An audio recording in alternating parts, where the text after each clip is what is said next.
U subotu 23. rujna na Nadinom igralištu u Splitu odigrana je utakmica drugog kola Interlige između domaćina Nade i Mladosti iz Zagreba. Oko 300 gledatelja vidjelo je ovu zanimljivu utakmicu u kojoj je pobjedio domaćin s astronomskih 105:0. Za Mladost su nastupili Šakić, Jazvić, Grašić, Tamburić, Ormuš, Maček, Brecić, Buljanović, Josip, Jurišić, Jurko, Dumančić, Grgić, Muhoberac, Marković, Buljac, Maglić, Đukić, Marinović i Draženović. Trener je Milošević. Za Nadu su igrali Buzov, Čulić, Borozan, Rubelj, Pomper, Macan, Blažević, Bandov, Antić, Sekovanec, Olujić, Dragičević, Burazin, Popović, Horvatić, Sljepčević, Perišić, Vrzić, Sablić, Piplović i Vuković. Trener je profesor Denis Puljiz. Igrači momčadi sa Save su dobro započeli utakmicu i nekoliko puta ozbiljno zaprijetili Nadi udarcima iz odskoka reprezentativca Jurišića, koji je na svoju žalost bio neprecizan. To je trajalo do 15. minute prvoga dijela, dok Nada nije postigla svoj prvi od ukupno 17 goditaka toga dana.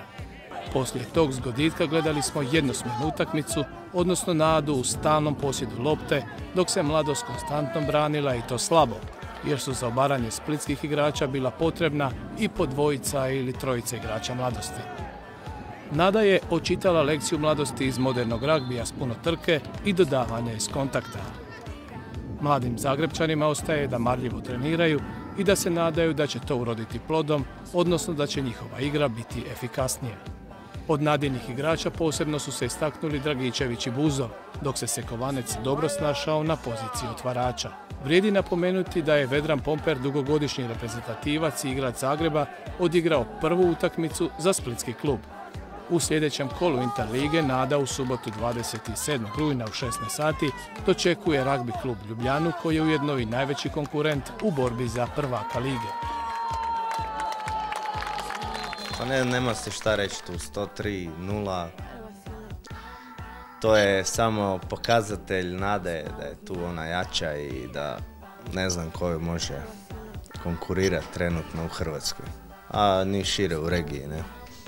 Ja bih se zahvalio prvo cijeloj momčadi na ovoj veličanstvenoj pobjedi od 103 i htio bih reći da to nije uspjeh samo pojedinaca i nekih posebnih igrača, nego cijele momčadi. Sam rezultat ove utakmice govori razliku kvalitete između ova dva kluba. Nada je tu još jedan put pokazala svu svoju kvalitetu i snagu i još jedan put pokazala da je među najboljim klubovima u ovoj regiji, a u Hrvatskoj bez prvenca.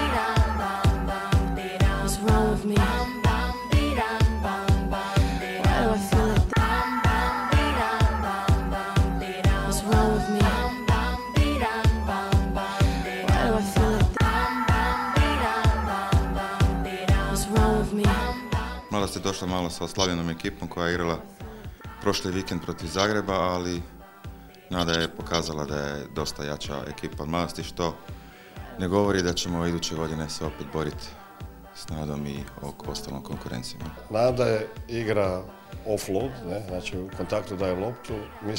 Mi smo jako igrali, obarali smo, ali odlučilo je manjak kvalitetnih igrača koji su ostali u Zagrebu.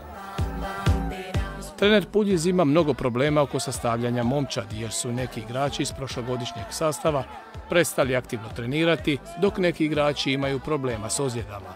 Kao trener mogu samo pohvaliti svoju momčad koja je igrom i pristupom ostvarila ovaj rezultat. Međutim, realnost je nešto skroz drugo, moramo se okrenuti sljedeći vikend. U sljedeći vikend nas čeka utakmica protiv Ljubljane i svi smo fokusirani na nju. Nadini igrači će morati uložiti veliki napor da uloga pobjednika u ovoj prestižnoj utakmici ne dođe u pitanje. U okviru 5. kola kadetske lige do 13 godina Prošle subote u Splitu, u predigri seniora svoj su susret odigrali mladi igrači Nade i Zagrebačke mladosti. Nada je pobjedila rezultatom 45:5. Za domaćina su igrali Mrčela, Matijević, Jelavić, Mitrović, Vladislavić, Čenić, Vlajčević, Krstulović, Prijić, Dodoja, Dragun, Arslan i Kušeta. Trener je Luka Bjelanović. Nadini kadeti nisu imali većih problema s vršnjacima iz mladosti. Lako su prolazili kroz njihovu obranu, te višekratnim dodavanjima i prolazima dolazili do lakih zgoditaka. Mladostaši su ipak uspjeli postići jedan zgoditak, jer i obrana Nade nije bila na visokom nivou, što je očekivano kod ovog uzrasta, jer je njima ipak draža igra s loptom u rukama, dok obrambene zadatke izvršavaju samo oni smjeliji. U 6. kolu Lige kadeta do 13 i 15 godina, u nedjelju 5. listopada, Splićani dočekuju vršnjake iz Siska, koji će biti opasniji protivnik nego što je to bila Zagrebačka mladost.